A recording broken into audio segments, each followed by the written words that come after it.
मेरे प्यारे देशवासियों, नमस्कार। नए विषयों के साथ, नए प्रेरक उदाहरणों के साथ, नए नए संदेशों को समेटते हुए एक बार फिर मैं आपसे मन की बात करने आया।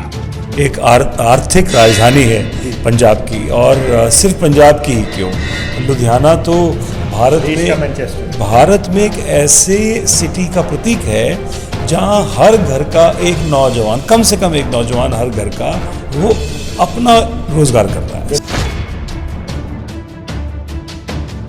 और पंजाब ने अद्भुत प्रगति की, लुधियाना ने अद्भुत प्रगति की, और लुधियाना तो एक सिंबल बना इंडस्ट्रियल सोसाइटी का। और यहाँ का साइकिल उद्योग, यहाँ का कपड़ा उद्योग, यहाँ का टेक्सटाइल, सिलाई मशीन, बहुत से ऐसी चीज़ें हैं जहाँ पर लुधियाना ने पूरे विश्व में अपना नाम कमाया। लेकिन अभी मात्र 2 वर्ष हुए हैं और आज एमएसएमई की डेफिनेशन को फिर से चेंज करने की आवश्यकता है, क्योंकि इन 2 वर्षों में कुछ नई चीज़ें हुई हैं जो हमने आज तक बिजनेस में कभी नहीं देखी। हमने इंडस्ट्रियल इनपुट्स में इतना इन्फ्लेशन कभी नहीं देखा।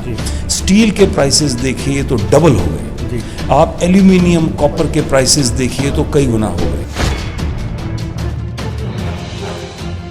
मैं बिजनेसमैन नहीं हूँ, तो क्या हमारे यहाँ पे ऐसा नहीं है कि एसएमई के लिए जैसे 20% प्रधानमंत्री जी ने बहुत अच्छा किया, लोन की गारंटी ली, तो 20% रॉ मटेरियल भी एटलीस्ट सिक्योर कर दिया जाए, क्योंकि बाकी को एक्सपोर्ट किया जाए। सारा एक्सपोर्ट करके अपनी देश की इंडस्ट्री को मारना कहाँ तक सही है?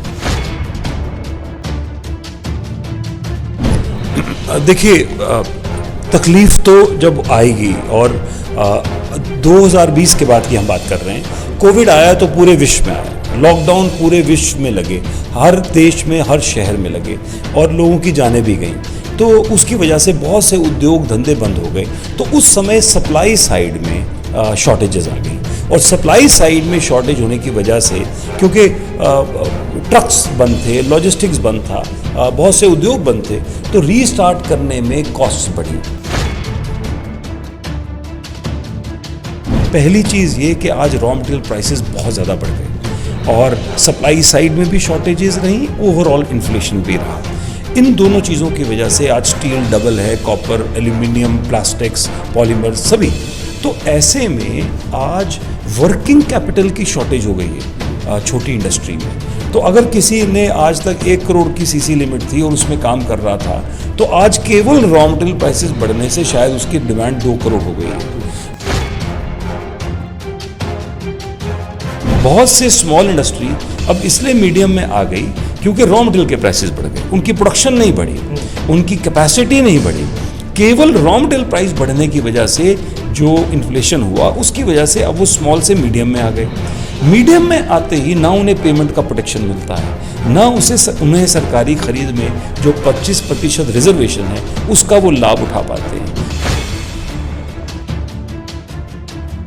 तीसरी इंपॉर्टेंट चीज़ मैं कहूँगा कि आज भी मैं देखता हूँ बहुत से उद्यमी अपना प्लॉट बेच के, अपनी कार बेच के अपना लोन चुकाना चाहते हैं। वो अपना रिकॉर्ड साफ रखना चाहते हैं, उनकी नीयत सही है, और वो केवल इसलिए कि किस्त नहीं भर पा रहे, वो कार बेच के किस्त चुकाना चाहते हैं। ऐसे में बैंक्स 5% तक की प्री पेमेंट पेनल्टी मांगते हैं। तो जो ईमानदारी से आज चीज़ बेच के ऋण चुकाना भी चाहता है, उस पर भी पेनल्टी लग रही है 4%, 5%। और कोविड के बाद तो it is almost like a सिन।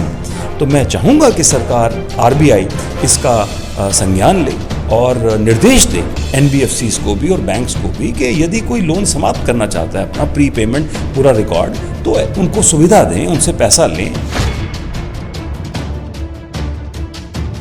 और बहुत सारे प्रोग्राम्स हैं जो सेंट्रल गवर्नमेंट के हैं, वहीं अगर राज्य सरकारें भी अलाइन हो जाएं और अपनी एमएसएमई पॉलिसीज़ को इस हिसाब से बनाएं कि केंद्र की पॉलिसीज़ के हिसाब से राज्य सरकारें भी आगे बढ़ें, तो मुझे लगता है कि एक अद्भुत कॉम्बिनेशन बन सकता है। नमस्कार, मैं संदीप शर्मा एक बार फिर आपसे रूबरू हो रहा हूँ खास मुलाकात प्रोग्राम में। दोस्तों, पंजाब की आर्थिक राजधानी लुधियाना, जी हाँ, पंजाब की आर्थिक राजधानी लुधियाना में इस समय जो व्यापार, कारोबार, इंडस्ट्री की हालात है उसमें लोग जो हैं कहीं ना कहीं घुटन महसूस कर रहे हैं, अपने कारोबार को बचाने की कश्मकश में जुटे हैं। ऐसे में उन्हें लगता है कि प्रधानमंत्री नरेंद्र मोदी जो कि देश को एक अलग ही प्रगति के मार्ग पे ले गए हैं, कि अगर उनको कहीं ना कहीं एमएसएमई या कुटीर जो उद्योग हैं उनकी अगर सही व्याख्या, सही व्यथा उन तक पहुंचाई जा सके तो वो कहीं ना कहीं उस उद्योग एमएसएमई सेक्टर को, कुटीर उद्योग को बचाने के लिए कुछ खास कदम उठा सकते हैं। तो इसके लिए एक उनके मन में एक ऐसा वो ऐसे प्लेटफॉर्म की तलाश कर रहे हैं जिसमें प्रधानमंत्री जी खुद मन की बात इंडस्ट्री के साथ करें। उनको ऐसा लगता है क्योंकि प्रधानमंत्री समय समय पर अलग अलग वर्गों से अपने दिल की बात करते हैं और उनका जो है निवारण करते हैं, उनकी समस्याओं को सुलझाने का प्रयास किया जाता है। ऐसे में ही हम आज मिल रहे हैं राजीव चावला जी से, जो कि फिक्को एमएसएमई के चेयरमैन हैं। इनसे जानते हैं कि क्या कुछ इस तरह की मन की बात इंडस्ट्री के साथ, कुछ इस तरह की अगर कोई प्लेटफॉर्म है तो इसमें इंडस्ट्री ट्रेड के लिए किस तरह की बातें की जा सकती हैं जो हम प्रधानमंत्री जी के साथ कर सकते हैं, उन तक पहुंचा सकते हैं, ताकि इंडस्ट्री ट्रेड जो खुद को बचाने में लगा हुआ है उसकी कोई चीज़ों का, समस्याओं का निवारण किया जा सके। सर नमस्कार। नमस्कार। मैं सबसे पहले तो सभी दर्शकों को नमस्कार करता हूँ, सभी का अभिनंदन करता हूँ। और इस समय मैं लुधियाना में हूँ और आप बिल्कुल ठीक कह रहे थे कि ये तो एक आर्थिक राजधानी है पंजाब की, और सिर्फ पंजाब की ही क्यों, लुधियाना तो भारत में एक ऐसे सिटी का प्रतीक है जहाँ हर घर का एक नौजवान, कम से कम एक नौजवान हर घर का, वो अपना रोजगार कर रहा है, सेल्फ एम्प्लॉयमेंट, एंटरप्रेन्योर।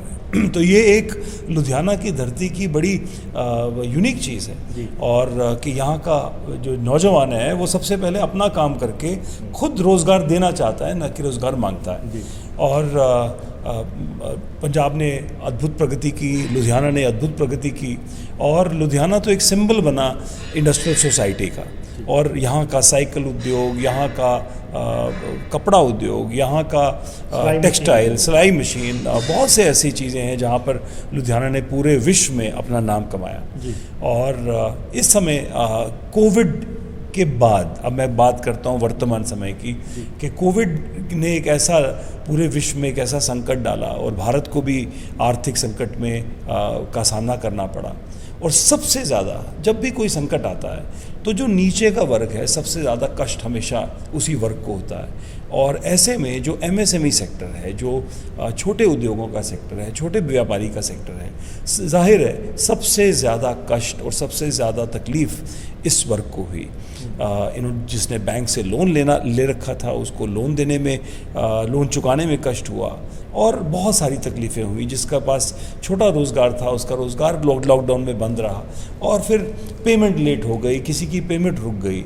और जब ये समाप्त हुआ कोविड का फेज़ 1, फिर उसके बाद अचानक फेज़ 2 आया, तो एक नई तरह के चैलेंजेस हमारे स्मॉल इंडस्ट्रीज़ के साथ रहे। तो ऐसे में सरकार ने कुछ कदम उठाए भी। मैं ज़रूर इस बात को मेंशन करूंगा कि प्रधानमंत्री जी ने जब 2014 में देश संभाला तो उन्होंने एक एसएमई टास्क फोर्स का गठन किया, और इस टास्क फोर्स ने सरकार को कई सुझाव दिए, मिनिस्ट्री ऑफ एमएसएमई को सुझाव दिए, जिसके सुझावों पे काम होता रहा। वर्ष 2019 में प्रधानमंत्री जी ने स्वयं एमएसएमई सेक्टर से और सभी उद्योग वर्गों से अपने स्वयं 1-to-1 उन्होंने डायलॉग किया, और मुझे सौभाग्य मिला, मैं खुद उस डायलॉग का हिस्सा था, और प्रधानमंत्री जी को एमएसएमई सेक्टर की तकलीफ़ भी बताई और हमारे जो सुझाव थे वो भी दिए। और ये अलग बात है कि इमीडिएटली कुछ समय बाद ही कोविड का पहला वेव आया, लेकिन अच्छी चीज़ ये है कि जो भी एमएसएमई सेक्टर के सुझाव थे वो कोविड-20 जो पहली वेव थी उसके बाद उसको इम्प्लीमेंट होने शुरू हुए। उदाहरण के लिए एमएसएमई मिनिस्ट्री ने एमएसएमई की परिभाषा को, डेफिनेशन को चेंज किया, जो बहुत समय से पेंडिंग थी। उसी तरह सरकार ने एमएसएमई सेक्टर के लिए 20% इमरजेंसी लोन्स दिए, जिसकी गारंटी भारत सरकार ने ली। और बहुत सारे सरकार ने कदम उठाए, अनेकों करीब 18 बड़े कदम उठाए जिससे एमएसएमई सेक्टर को बचाया जा सके। और इन सभी एफर्ट्स की वजह से एमएसएमई सेक्टर एक बार फिर से आज सरवाइव करके आगे प्रगति करने की कोशिश कर रहा है। तो आज जो हमारी ज़रूरतें हैं अब पहले से थोड़ी सी भिन्न है। हमारी बहुत सारी ज़रूरतों को सरकार पूरा कर चुकी है, लेकिन सवाल यह है कि आज वक्त इतनी तेज़ी से बदल रहा है, आज टेक्नोलॉजी इतनी तेज़ी से बदल रही है, तो उसी के हिसाब से हमारी आज ज़रूरतें उतनी ही तेज़ी से बढ़ रही हैं। उदाहरण के लिए लास्ट टाइम 2020 में जब एमएसएमई की डेफिनेशन चेंज हुई तो वो 14 साल के बाद हुई। 2006 में एमएसएमई एक्ट बना था और 14 वर्ष के बाद 2020 में हमने एमएसएमई की डेफिनेशन को चेंज किया, लेकिन अभी मात्र 2 वर्ष हुए हैं और आज एमएसएमई की डेफिनेशन को फिर से चेंज करने की आवश्यकता है, क्योंकि इन 2 वर्षों में कुछ नई चीज़ें हुई हैं जो हमने आज तक बिजनेस में कभी नहीं देखी। हमने इंडस्ट्रियल इनपुट्स में इतना इन्फ्लेशन कभी नहीं देखा। स्टील के प्राइसेस देखिए तो डबल हो गए, आप एल्यूमिनियम कॉपर के प्राइसेस देखिए तो कई गुना हो गए। चावला जी, मैं इसी में ये पूछना चाहूँगा कि आप हमें भी आपसे मिल के पता लगा कि आप प्रधानमंत्री साहब से मिले, आपने कुछ सजेशंस दी। हम ग्लोबलाइजेशन की बात करते हैं, हम ये कहते हैं कि ग्लोबल इंडस्ट्री में में ऐसा रेट बदलाव हो रहे हैं, इसलिए यहाँ पे रेट स्टील प्राइसेस के या कॉपर के रेट प्राइसेस हैं।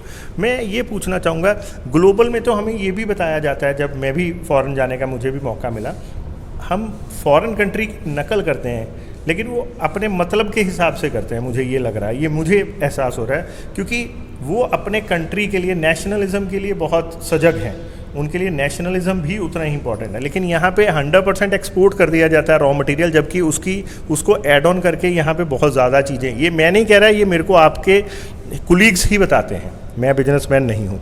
तो क्या हमारे यहाँ पे ऐसा नहीं है कि एसएमई के लिए जैसे 20% प्रधानमंत्री जी ने बहुत अच्छा किया, लोन की गारंटी ली, तो 20% रॉ मटेरियल भी एटलीस्ट सिक्योर कर दिया जाए, क्योंकि बाकी को एक्सपोर्ट किया जाए। सारा एक्सपोर्ट करके अपनी देश की इंडस्ट्री को मारना कहाँ तक सही है? देखिए, तकलीफ़ तो जब आएगी, और 2020 के बाद की हम बात कर रहे हैं, कोविड आया तो पूरे विश्व में आया, लॉकडाउन पूरे विश्व में लगे, हर देश में, हर शहर में लगे और लोगों की जानें भी गईं, तो उसकी वजह से बहुत से उद्योग धंधे बंद हो गए। तो उस समय सप्लाई साइड में शॉर्टेजेस आ गई, और सप्लाई साइड में शॉर्टेज होने की वजह से, क्योंकि ट्रक्स बंद थे, लॉजिस्टिक्स बंद था, बहुत से उद्योग बंद थे, तो रीस्टार्ट करने में कॉस्ट्स बढ़ी। उसके बाद जो अभी अचानक, जैसे आप कुछ समय में देख रहे हैं कि जो यूक्रेन रशिया का डिस्प्यूट चल रहा है, तो इस डिस्प्यूट को लेके फिर से एक बार इंटरनेशनल ट्रेड में दिक्कतें आ रही हैं, गैस सप्लाई में वगैरह वगैरह। मैं बहुत ज़्यादा पॉलिटिकल बात नहीं कर रहा हूँ, मैं तो ये जानता हूँ भारत को अपने लिए इंडिया सेंट्रिक सॉल्यूशन ढूंढने होंगे। हमें न तो वेस्ट को नकल करनी है, न ईस्ट को नकल करनी है। हम दूसरों से देख के सीख सकते हैं, लेकिन भारत का जो है, जो आज स्ट्रक्चर है, वो बिल्कुल डिफरेंट है। हम एक बहुत बड़ा देश है, हमारे पॉपुलेशन विश्व में 18% लोग भारत में ही रहते हैं, तो बहुत बड़ी पॉपुलेशन है। हम एक डेवलपिंग कंट्री है, बहुत डेवलप नहीं है। हमारे यहाँ भी डिस्पैरिटी बहुत है डेवलप्ड और लेसर डेवलप्ड एरियाज़ में। तो मुझे लगता है कि भारत को अपना ही एक समाधान ढूंढने होंगे। जैसे भारत ने पिछले 5-6 वर्ष में डिजिटल भारत की हमने कल्पना की, आज डिजिटल माध्यम से पेमेंट्स होने लगी, सभी के बैंक खाते खोलने की तरफ सरकार का ध्यान गया। उसके बाद जीएसटी इम्प्लीमेंट हुई, 1 नेशन 1 टैक्स की कल्पना की गई, सभी स्टेट्स को यूनानिमसली लाने का एक बहुत बड़ा काम था जो पिछले कुछ वर्षों में हुआ। तो इस सब ने भारत को एटलीस्ट एक ऐसी जगह पे ले आए जहां आज सभी उद्योग, आज 1.5 करोड़ से ज़्यादा भारत के उद्योग, जिसमें से 98% एमएसएमई हैं। तो 98% उद्योग जो देश में हैं वो एमएसएमई हैं, और 1.5 करोड़ उद्योग अगर आज जीएसटी में रजिस्टर्ड हैं, तो आप समझ सकते हैं कि कितना, उस 1.5 करोड़ में शायद 1 करोड़ 45 लाख या उससे भी ज़्यादा सिर्फ एमएसएमई सेक्टर के हैं। तो ऐसे में आज एमएसएमई सेक्टर डिजिटली जुड़ा हुआ है, क्योंकि जीएसटी की हर रिटर्न डिजिटली जाती है, जीएसटी का हर टैक्स डिजिटली पे होता है, उसी तरह income tax, TDS, provident fund, ESI. मैं एक बात कहना चाहता हूं कि आज एमएसएमई सेक्टर जो थोड़ा सा भी ऑर्गेनाइज हो रहा है और ग्रो हो रहा है, आज वो नई टेक्नोलॉजी और तकनीक के हिसाब से आगे के लिए तैयार हो चुका है। अब हमें ये देखना है कि हम इस उद्योग को पूरे विश्व तक ग्लोबली स्ट्रॉन्ग कैसे करें। तो हमारी 2-3 सुझाव और डिमांड्स जो हैं, मैं ज़रूर आपके माध्यम से सरकार तक रखना चाहूँगा। पहली चीज़ ये कि आज रॉ मटेरियल प्राइसेस बहुत ज़्यादा बढ़ गए और सप्लाई साइड में भी शॉर्टेजेस रहीं, ओवरऑल इन्फ्लेशन भी रहा। इन दोनों चीज़ों की वजह से आज स्टील डबल है, कॉपर, एल्यूमिनियम, प्लास्टिक्स, पॉलीमर्स सभी। तो ऐसे में आज वर्किंग कैपिटल की शॉर्टेज हो गई है छोटी इंडस्ट्री में। तो अगर किसी ने आज तक 1 करोड़ की सीसी लिमिट थी और उसमें काम कर रहा था, तो आज केवल रॉ मटेरियल प्राइसेस बढ़ने से शायद उसकी डिमांड 2 करोड़ हो गई है, लेकिन उसका बैंक उसको नहीं दे रहा है अभी 2 करोड़ रुपया, क्योंकि उसके कोलेट्रल जिसको उसके साथ जोड़ देते हैं, उसने कोई मॉर्टगेज या गिरवी कोई चीज़ रखी होगी, उसकी वजह से बैंक कोलेट्रल से हर चीज़ को लिंक कर देता है। तो जो सरकार की भी जो स्कीम है कि 2 करोड़ तक का लोन बिना कोलेट्रल के मिलेगा, ये वर्तमान उद्यमी पे लागू नहीं होती है। तो यदि किसी ने अपना मकान गिरवी लेके आज 50 लाख रुपए ले रखे हैं, तो ऐसे शख्स को आज 50 लाख से 1 करोड़ रुपए का लोन देने के लिए उसका बैंक अतिरिक्त कोलेट्रल की डिमांड करता है। तो मैं ये चाहूँगा कि ये कोलेट्रल फ्री लोन एग्जिस्टिंग उद्यमियों के लिए भी लागू हों, ताकि आज अपनी बढ़ती वर्किंग कैपिटल रिक्वायरमेंट को वो पूरा कर सके। और दूसरी चीज़ जो मैं चाहूँगा कि डेफिनेशन में बदलाव की बहुत ज़रूरत है। बहुत से स्मॉल इंडस्ट्री अब इसलिए मीडियम में आ गई क्योंकि रॉ मटेरियल के प्राइसेस बढ़ गए, उनकी प्रोडक्शन नहीं बढ़ी, उनकी कैपेसिटी नहीं बढ़ी। केवल रॉ मटेरियल प्राइस बढ़ने की वजह से जो इन्फ्लेशन हुआ, उसकी वजह से अब वो स्मॉल से मीडियम में आ गए। मीडियम में आते ही ना उन्हें पेमेंट का प्रोटेक्शन मिलता है, ना उन्हें सरकारी खरीद में जो 25% रिजर्वेशन है उसका वो लाभ उठा पाते हैं, और ना ही वो प्रायोरिटी सेक्टर लेंडिंग में हिस्सा बन पाते हैं, ना उन्हें कोलेट्रल फ्री CGTMSE का लोन्स मिलता है, और ना स्टेट्स की या गवर्नमेंट की कोई सब्सिडीज़ मिलती हैं। तो ये 5 इंपॉर्टेंट चीज़ें सिर्फ इसलिए उद्योगों से चली गई, कुछ उद्योगों से, कि जो केवल रॉ मटेरियल प्राइस इंक्रीज की वजह से स्मॉल से मीडियम में आ गए। तो मैं चाहूँगा कि सरकार अपनी इस डेफिनेशन को इन्फ्लेशन इंडेक्स के साथ, कॉस्ट इंडेक्सेशन के साथ इसको लिंक कर दें, ताकि ऑटोमेटिकली यदि महंगाई दर के हिसाब से डेफिनेशन बढ़े हर साल, तो इसका एटलीस्ट इसका जो गलत चीज़ है, वो जो इसका नेगेटिव है, वो लोगों तक नहीं होगा, उसको रोका जा सकता है। तीसरी इंपॉर्टेंट चीज़ मैं कहूँगा कि आज भी मैं देखता हूँ बहुत से उद्यमी अपना प्लॉट बेच के, अपनी कार बेच के अपना लोन चुकाना चाहते हैं। वो अपना रिकॉर्ड साफ रखना चाहते हैं, उनकी नीयत सही है, और वो केवल इसलिए कि किस्त नहीं भर पा रहे, वो कार बेच के किस्त चुकाना चाहते हैं। ऐसे में बैंक्स 5% तक की प्री पेमेंट पेनल्टी मांगते हैं जी। तो जो ईमानदारी से आज चीज़ बेच के ऋण चुकाना भी चाहता है, उस पर भी पेनल्टी लग रही है 4%, 5%। और कोविड के बाद तो it is almost like a sin. तो मैं चाहूँगा कि सरकार, RBI इसका संज्ञान ले और निर्देश दे NBFCs को भी और बैंक्स को भी कि यदि कोई लोन समाप्त करना चाहता है अपना प्री पेमेंट पूरा रिकॉर्ड, तो उनको सुविधा दें, उनसे पैसा लें। आज पैसा लेने वाले इतने लोग हैं, तो अगर कोई आपको पैसा समय से पहले लौटा रहा है तो उसका थैंक्स कहना चाहिए, उसको डिस्काउंट देना चाहिए। और शायद आपने, हो सकता है किसी को 6% या 7% पे लोन दिया हो, तो अब तो बैंकों की दर फिर बढ़ने लग गई है, तो वो अधिक रेट पे भी मार्केट में वो दे सकते हैं। अगर इधर हमें आ जाओगे तो उधर बेनिफिट हो सकता है। डेफिनेट। तो आइडिया ये है कि इक्विटेबल सोसाइटी जहाँ पर सब लोग इन चीज़ों का लाभ उठाएं। तीसरी इंपॉर्टेंट चीज़ ये कि आज कंप्लायंसेस बहुत बढ़ गई हैं। एक तरफ सरकार ईज़ ऑफ डूइंग बिजनेस में काफ़ी उन्होंने काम किया, और हमारी ease of doing business index में हम 142 पोजीशन से ऊपर आके 63rd पोजीशन पर आ गए। फिर भी MSMEs के लिए हमारे हिसाब से कंप्लायंसेस बहुत ज़्यादा हैं।